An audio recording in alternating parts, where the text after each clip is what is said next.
தேசிய முற்போக்கு திராவிட கழகத்தின் சார்பாக இன்றைக்கு கேப்டன் அவர்களுக்கு பூஜை செஞ்சுட்டு எங்களுடைய டெய்லி ஒர்க் தொடங்க வந்திருக்கேன். ப்ரெஸ் பீப்புள் நீங்கள் எல்லாரும் இன்னைக்கு வந்திருக்கீங்க, என்ன ரீசனுக்கு வந்திருக்கீங்க அப்படிங்கிறத நீங்கள் சொல்லுங்கள், அதுக்கு பதில் நான் சொல்கிறேன். அமைச்சர் பியூஷ் கோயல் சென்னை வருகை தந்திருக்காரு. என்டிஏவோட கூட்டணியை இன்னும் பலப்படுத்தும் விதத்தில் நிறைய பேச்சுவார்த்தைகள் போய்கிட்டு இருக்கு. தேமுதிக ஏற்கனவே முடிவெடுத்து தான் நம்ம மாநாட்டில் சொல்லியிருந்தோம். அந்த முடிவு என்னன்றத தொண்டர்கள் ரொம்ப அவளோட காத்துக்கிட்டு இருக்காங்க. நீங்க தான் சொல்லுங்க. எங்க தொண்டர்கள் காத்திருக்காங்களா? எங்க தொண்டர்கள் காத்திருக்காங்கன்னா நாங்க பாத்துக்கிறோம், சரிங்களா? நீங்க ப்ரெஸ் பீப்புள் தான் காத்திருக்கீங்க, தொண்டர்கள் எல்லாம் தெளிவா இருக்காங்க. இருந்தாலும் எப்பவுமே நீங்க வந்து தலைமை அலுவலகத்துக்கு வந்தா எப்பவுமே நான் உங்களை அவாய்ட் பண்ணதே கிடையாது. நீங்க வந்ததையும் மதிச்சு எப்பவுமே உங்களுக்கு நான் ப்ரெஸ் மீட் கொடுத்துக்கிட்டு இருக்கேன். மற்ற யாரும் இப்படி கொடுக்குறாங்களான்றதை நீங்கள் கொஞ்சம் யோசிச்சுக்கணும். ஏன்னா டெய்லி இங்கே அன்னதானம் நடக்குது, டெய்லி தலைவருக்கு பூஜை நடக்குது, இங்கே எவ்வளோ பேர் வந்து கேப்டனை பார்க்குறாங்கன்றதெல்லாம் நீங்கள் டெய்லி பார்த்துக்கிட்டு இருக்கீங்க. அந்த வகையில் இன்றைக்கி நீங்கள் வந்திருக்கீங்க. ஸோ நீங்கள் கேட்குற பதில் சொல்கிறேன். அதுக்கு முன்னாடி ஒரு 4-5 மக்கள் பிரச்சனையை பற்றி நான் பேசணும்னு நினைக்கிறேன். ஏன்னா இன்றைக்கி நம்ம அரசியல் என்பது மக்களுக்காக தான் இந்த அரசியல். அப்படி இருக்கின்ற வகையில் இன்றைக்கி நம்ம முக்கியமாக நான் வந்து ஒரு பெண் தலைவராக இருக்கும்போது மதுரையில் எல்ஐசியில அலுவலராக இருந்த கல்யாணி அப்படின்றவர் வந்து ஒரு தவறை சுட்டி காட்டியதால உடன் பணியாற்றுகின்ற ராமகிருஷ்ணன் அவர்கள் அவர் மீது பெட்ரோல் ஊற்றி எரிச்சிருக்கார். இது தீ விபத்து என்று நாடகம் ஆனாங்க. ஆனா இன்னைக்கு ஆய்வு செய்து அது வந்து திட்டமிட்டப்பட்ட படுகொலை அப்படிங்கிறத கண்டுபிடிச்சு இன்னைக்கு அவரை கைது செய்திருக்காங்க. அதற்காக காவல்துறைக்கும் தமிழக அரசுக்கும் தேமுதிக சார்பாக பாராட்டுகளை தெரிவிச்சுக்கிறோம். ஏன்னா இது வெறுமனே கண்துடைப்பாக ஆக்சிடென்ட்னு முடிச்சிடாம அதன் பின்னணி என்ன என்பது ஆராய்ஞ்சு நீ கைது பண்ணியிருக்காங்க. ஒரு பெண் மேலாளர் அவங்க அந்த ராமகிருஷ்ணன் என்பவர் செய்த தவறுகளை சுட்டிக்காட்டி கண்டிச்சதுனால அந்த அம்மா மேல பெட்ரோல் ஊற்றி எரிச்சிருக்கார். இது எந்த அளவு ஒரு கொடுமையான ஒரு விஷயமாக நாம வந்து கண்டிப்பா எல்லாரும் சேர்ந்து இதற்கு எதிர்ப்பு தெரிவிக்கணும். இன்னைக்கு பெண்கள் எல்லா துறையிலும் கோலோச்சி இருக்கின்ற இந்த காலகட்டத்தில் ஒரு மேலாளராக இருக்கும் ஒரு பெண்ணுக்கு இந்த நிலை என்றால் என்ன பாதுகாப்பு இந்த மற்ற பெண்களுக்கு? இன்னைக்கு அவங்க வேலை செய்யற இடமா இருக்கட்டும், எங்க சென்றாலும் என்ன இருக்குன்றது இன்னைக்கு மிகப்பெரிய ஒரு கேள்விக்குறி. சட்டம் நிச்சயமாக இந்த விஷயத்துல கடுமையான ஒரு தண்டனையை ராமகிருஷ்ணனுக்கு வழங்க வேண்டும் என்று தேமுதிகவின் பொதுச் செயலாளராக பெண்ணா இல்ல ஒட்டுமொத்த பெண்கள் சார்பாக இதை நான் வந்து நீதி அரசர்களை கேட்டுக்கிறேன். உச்சபட்ச தண்டனையான ஆயுள் தண்டனையை அவருக்கு தரணும். ஒரு உயிரை வந்து அப்படி அவ்வளோ அனாவசியமா அவர் கொண்டிருக்காருன்னு இது ஏத்துக்கக்கூடியது கிடையாது. அதே போல அவர் பணியாற்றிய எல்ஐசி நிறுவனத்துக்கும் ஒரு வேண்டுதல், அந்த அம்மாவுக்கு குடும்பத்துக்கு உரிய நிதி வழங்கி அவங்க குடும்பத்தில் ஒருத்தருக்கு நிச்சயம் வேலை வாய்ப்பை தரணும். இது போன்ற நிகழ்வு வேறு எங்கும் நடக்காத வண்ணம் சட்டம் கடுமையான ஒரு நடவடிக்கை எடுக்கணும். அவருக்கு கொடுக்கிற தண்டனை இனி அந்த மாதிரி எண்ணம் கூட யாருக்கு வரக்கூடாது அப்படின்ற அளவு கடுமையான ஒரு தண்டனையாக இருக்கணும். அதே போல் நேற்று சென்னையில் பார்க்குறோம், டெலிவரி பாய் பைக்கில் போகிறாரு, அவரை சுற்றி ரோட்டில் பட்ட பகலை வெட்டி கொலை செய்கிறாங்க. அது மட்டும் இல்லை, இது மாதிரி கொலைகள் எங்கு பார்த்தாலும் நடந்துக்கிட்டு இருக்கு. இதெல்லாம் பார்க்குறப்போ உண்மையிலே மிக மிக மனசு கஷ்டமாக இருக்குது. கண்டிக்கக்கூடிய ஒரு விஷயம், கஞ்சா போதைகளை நிச்சயம் கட்டுப்படுத்தணும். இது போல் சட்டம் ஒழுங்கை கட்டுப்படுத்தணும். மக்களுக்கு ஒரு பாதுகாப்பை நிச்சயம் இந்த அரசு உருவாக்கணும். அது மட்டும் இல்லை, இன்றைக்கு நம்ம மணலூர்பேட்டை, அதாவது கள்ளக்குறிச்சி மாவட்டம் மணலூர்பேட்டையில் கேஸ் சிலிண்டர் வெடித்து ஒரு பெண்மணி உயிர் இழந்திருக்காங்க. கூட இருந்த 15-20 பேர் படுகாயம் அடைஞ்சிருக்காங்க. தேமுதிக சார்பாக எங்கள் மாவட்ட செயலாளர் கருணாகரனை, எங்கள் கழகத்தினரை சென்று அவங்களுக்கு அட்மிட் ஆனவங்களுக்கு ஆறுதலும், இறந்தவர்கள் உயிருக்கு நாங்கள் வந்து அஞ்சலி செலுத்த சொல்லியிருக்கோம். அவங்களுக்கு வந்து அரசு நிதி அறிவிச்சிருக்காங்க, வரவேற்கத்தக்க ஒரு விஷயம்.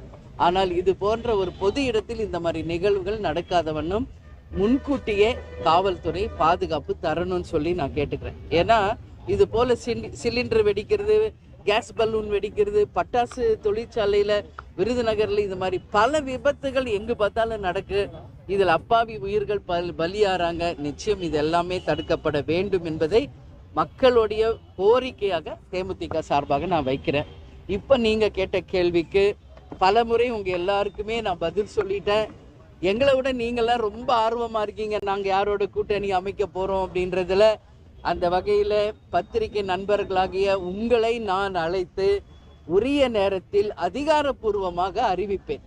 அதனால் இன்னைக்கு நானே சேனலில் பார்த்தேன், அவர் வந்திருக்காரு எங்களோட பேசுகிறாரு, நீங்கள் தான் போடுறீங்க. எங்களுக்கே இன்னும் தகவல் வரல. யார் உங்களுக்கு தகவல் கொடுக்குறாங்க? கொஞ்சம் சொன்னீங்கன்னா நல்லாயிருக்கும். இதுதான் உண்மை. இன்னும் நான் இப்போ இங்கே தான் நிற்கிறேன் தலைமை அலுவலகத்தில். எங்களை சுற்றி எங்கள் கழக நிர்வாகிகள் இருக்கேன். எங்களுக்கே அந்த மாதிரி ஒரு நியூஸ் இப்போ இந்த நிமிஷம் வரைக்கும் வரல. அப்படி இருக்கும் பட்சத்தில் மீடியாவுக்கு யார் இந்த மாதிரி தவறான ஒரு செய்திகளை கொடுக்குறாங்க என்பது உண்மையிலே எனக்கு புரியலை. நான் பல முறை உங்கள் எல்லார்ட்டையும் சொல்லிட்டேன்.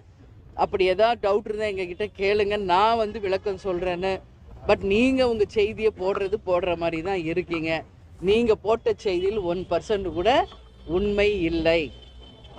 இந்த நிமிஷம் வரைக்கும் யாரும் எங்களை அணுகவும் இல்லை, எங்களுடன் தொலைபேசியிலையும் தொடர்பு கொள்ளலை.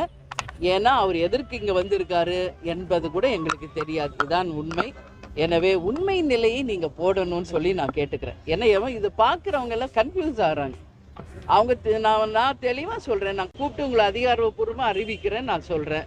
ஆனாலும் நீங்கள் டெய்லி ஏதோ ஒரு நியூஸ் உங்கள் டிஆர்பிக்காக நீங்கள் போட்டு கன்ஃபியூஸ் பண்ணாதீங்க யாரையும்.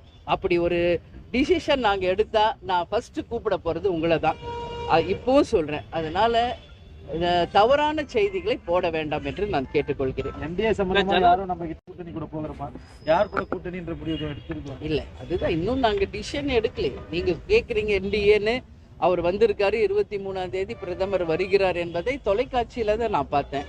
அவங்க பொதுக்கூட்டத்துக்கு வர்றாங்களா, அவங்க கட்சி சார்பான கூட்டமா, அவங்க கூட்டணி சார்பான கூட்டமான்னு கூட இன்னும் யாருக்கும் அது தெரியல.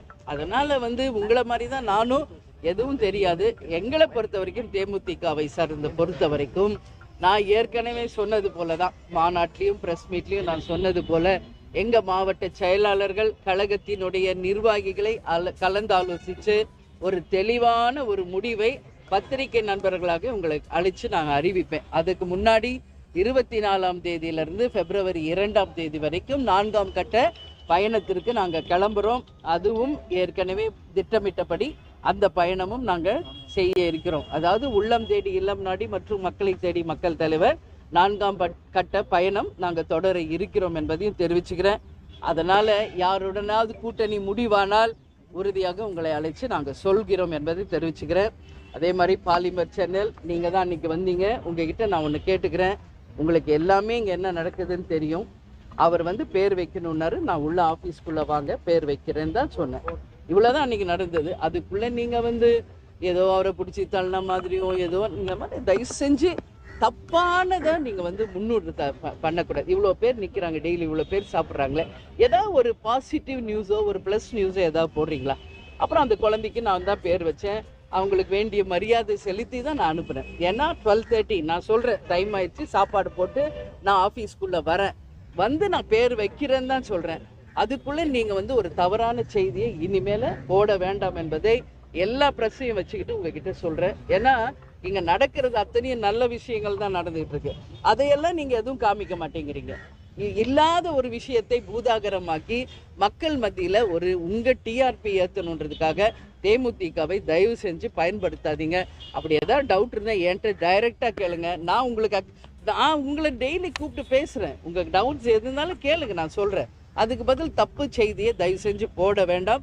இது கடைகோடியில் இருக்கிற தொண்டர் வரைக்கும் அந்த சேனல்ஸ் மேலே கடும் கோபத்தை இது உண்டாக்குது. அது வேண்டாம். நான் ஃப்ரெண்ட்லியாக இருக்கணும்னு நினைக்கிறேன். நீங்களும் அதே ஃப்ரெண்ட்லியை நீங்களும் காப்பாற்றிக்கணும்னு சொல்லி நான் கேட்டுக்கிறேன். கூட்டணி குறித்து நாங்கள் உறுதி செஞ்சிட்டோம், உரிய நேரத்தில் அறிவிப்போம் அப்படின்னு சொல்லிட்டு மாநாட்டில் நீங்கள் அறிவிப்பு செஞ்சீங்க. ஆனால் இப்போ கூட்டணி குறித்து இன்னும் முடிவெடுக்கல அப்படின்ற ஒரு முடிவு எடுக்கலைன்னா எங்கள் கட்சிக்குள்ளே நாங்கள் கலந்து ஆலோசிச்சிருக்கோம். புரியுதுங்களா? முடிவு எடுத்துட்டோம்னா எங்கள் மாவட்ட கழக செயலாளர் மீட்டிங் நடந்தது இல்லையா, அவங்களோட பேசி எப்படி ஒரு டிசிஷன் எடுக்கணும் என்பதை அவங்க கருத்துக்களை நான் கேட்டிருக்கிறேன். உங்களுக்கு தெளிவாகவே சொல்லியிருக்கேன். ஒரு ஃபார்ம் கொடுத்தோம், அவங்க எந்த கூட்டணிக்கு போகணும் டிக் பண்ணி கொடுத்துருக்காங்க. கீழே ஒப்பீனியனும் கொடுக்க சொல்லியிருக்கோம். அவங்க ஒப்பீனியனையும் அவங்க விருப்பம் யாருடன் செல்லணும் என்பதை கொடுத்துருக்காங்க. ஸோ அது நாங்கள் கலந்து ஆலோசிச்சிருக்கோம். ஒரு டிசிஷன் எப்போ வரும்னா, ஒரு கூட்டணி என்பது அந்த கட்சிகளோட பேசி அவங்க தலைமை யார் இருக்காங்களோ அவங்க அறிவிக்கும் போது இங்க தலைமை கழகத்துல நாங்க அறிவிக்கும் போது அது ஆதாரபூர்வமானது, அபிஷியலானது. அதற்கு முன்னாடி வருகின்ற செய்திகள் எல்லாமே உண்மைக்கு புறம்பானவை என்பதை மட்டும் நீங்கள் புரிந்து கொள்ள வேண்டும் என்று கேட்டுக்கொள்கிறேன். என்டிஏ வந்து இப்போ தெளிவில்லாம இருக்கு அப்படின்றத எடுத்துக்கலாமா? ஏன்னா பிரதமர் நரேந்திர மோடி 23ஆம் தேதி வராரு, இன்னைக்கு பியூஷ் கோயல் வந்து தமிழ்நாட்டுல இருக்காரு, ஆனா உங்களுக்கு அழைப்பு எதுவும் இல்லை அப்படின்றீங்க. அப்போ என்டிஏ கூட்டணி குழப்பத்துல தமிழ்நாட்டுல இருக்கிறாங்க அப்படின்றத எடுத்துக்கலாமா? அது நீங்க பியூஷ் கோயல் இங்க வந்திருக்காரு, என்டிஏல இருக்கிற இன்னைக்கு பாஜகல இருக்கிற தலைவர்கள் இருக்காங்க, அவர்களிடம் கேட்க வேண்டிய கேள்வி. இதை தேமுதிக அலுவலகத்தில் என்னிடம் கேட்டால் அதற்கு என்னிடம் பதில் இல்லை. இதற்கு முன்னாடி என்டிஏ அலைன்ஸ்ல நீங்க இருந்தீங்க. அழைப்பே வரலைங்கிறப்ப அது இல்ல, அது நான் சொல்ல முடியாதுல்ல. ஏதோ நடக்காத ஒரு விஷயத்திற்கு நீங்க என்ன பதில் சொல்றீங்க, அதனால் அதற்கு இப்ப பதில் சொல்ல முடியாது. இந்த நிமிஷம் வரைக்கும் அப்படி கிடையாது. அதுதான் உண்மை, அதுதான் ஒரு தெளிவு. என்னங்க, இப்போ என்டிஏ அலைன்ஸ்ல ஏற்கனவே நீங்க இருந்தீங்க. இப்போ வந்து என்ன அப்படின்னா, இன்னைக்கு வந்து டிடிவி தினகரன் என்டிஏ அலைன்ஸ் உறுதிப்படுத்திருக்காரு. சரிங்க. அப்போ அப்படி இருக்கும்போது உங்களுக்கு பேசல, சரியான தகவல் இல்லைன்னு சொல்றீங்க. அப்போ சரியான ஒரு அணுகுமுறையில இல்லாம இருக்காங்க அப்படின்றத பார்க்கலாமா? இல்ல, அதுதான் இந்த கேள்வி நீங்க அவங்க கிட்ட கேட்கணும். எங்களுடைய நிலைப்பாடு எங்க நிலைப்பாடு என்னன்றது உங்களை அழைச்சு நான் அதிகாரப்பூர்வமா அறிவிக்கிறேன்னு சொல்றேனே உங்களுக்கு, புரியுதுங்களா? அதனால இன்னும் தேமுதிக யாருடன் கூட்டணி என்பதை முடிவு செய்யவில்லை. முடிவு செய்யலைன்னா முடிவு பண்ணிட்டு மாநாட்டுல சொன்னீங்களேன்னு சொல்லாதீங்க. அது எங்க மாவட்ட செயலாளரோட கலந்து ஆலோசனை முடிஞ்சிருக்கு. ஸோ ஃபைனல் டிசிஷன் ஒன்று இருக்குல்ல, அறிவிப்புன்னு, அது ஒன்று வெயிட்டிங். நான் நிச்சயம் உங்களை அழைச்சுதான் எல்லாரும் முன்னாடியும் நான் அறிவிக்கிறேன். எவ்வளவு சீக்கிரம் நல்ல செய்தி. அதை சொல்லிட்டேன், என்னையோட நீங்க ரொம்ப ஆர்வமா இருக்கீங்கன்ட்டு. அதனால நாங்க பாத்துக்கிறோம். இது எங்க கட்சி, எங்க ஃபியூச்சர், எங்க நம்பி இருக்கிற லட்சக்கணக்கான தொண்டர்களுக்கு ஒரு அந்நியா இல்ல, அம்மாவா மிகப்பெரிய பொறுப்போட மிகப்பெரிய கடமை கேப்டன் என்கிட்ட கொடுத்துட்டு போயிருக்காரு. உங்களுக்கு எல்லாம் தெரியும், ஒரு குடும்பத்தை நிர்வகிக்கிறதே ஒரு பெரிய விஷயம். அப்படி இருக்கிறப்போ இவ்வளோ பெரிய ஒரு கட்சி மிக மிக பொறுப்புடன் மிக மிக அந்த பொறுப்புணர்வோடு நான் இருக்கேன். நிச்சயமாக உரிய நேரத்தில் அறிவிக்கிறேன். பியூஷ் கோயல் இருந்து அழைப்பு இன்னைக்கு வந்ததுன்னா நீங்க போய் பேசுறதுக்கு தயாரா இருக்கீங்களா? ஒருவேளை உங்களுக்கு அழைச்சானே, சென்னையில தான் இருக்கிறாரு, எல்லாரையும் பார்த்துட்டு இருக்காரு, உங்களுக்கு அழைப்பு வந்தா நீங்க போறதுக்கு தயாரா இருக்கிறீங்களா? இல்ல, அப்படி வந்துச்சுன்னா உங்களுக்கு நான் சொல்றேங்க. இந்த நிமிஷம் வரைக்கும் வரல. அவங்க மீட்டிங்கே என்னன்னு இன்னும் நிறைய பேருக்கு புரியல. அவங்க கட்சி மீட்டிங்கா கூட்டணி மீட்டிங்கானே தெரியல. அதனால பொறுத்து இருப்போம். சரிங்களா? 23 தான் அவர் வர்றாரு, அன்னைக்கு பார்ப்போம். வந்து ஏதாவது அப்ரோச் பண்ணிருக்காங்க? நான் தான் சொல்லிட்டேன். நீ ஒரு கட்சியா நீங்க கேக்குறீங்க. எல்லாருமே எங்களுக்கு தோழமை கட்சிகள் தான். ஏற்கனவே உங்களுக்கு சொல்லியாச்சு. கேப்டன் குரு பூஜைக்கு எல்லாரும் வந்தாங்க. எல்லாருமே எங்க ஃப்ரெண்ட்லி தான், தோழமை கட்சி. ஆனா யாருடன் நாங்கள் இறுதி கூட்டணி அமைக்க போகிறோம் என்பதை உரிய நேரத்தில் எங்கள் மாவட்ட கழக செயலாளர்களை மீண்டும் அழைத்து அதிகாரப்பூர்வமாக உங்களுக்கு அறிவிப்போம். நன்றி.